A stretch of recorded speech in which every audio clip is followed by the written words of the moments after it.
Radyo Pilipinas News Nationwide. Balita sa ibayong dagat, Estados Unidos tutulong sa mga na-stranded na barko sa Strait of Hormuz para sa ligtas na paglalayag. Mula sa Radyo Pilipinas World Service, naritong report ni Jay Arevalo.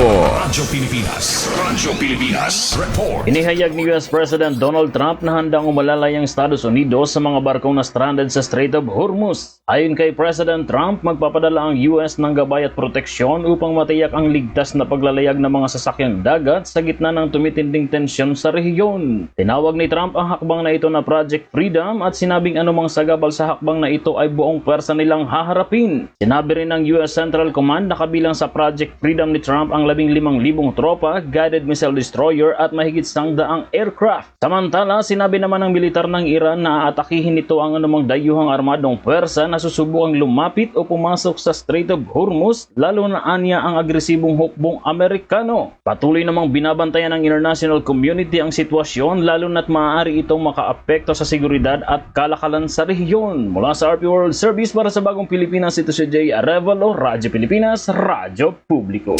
Radyo Pilipinas News Nationwide.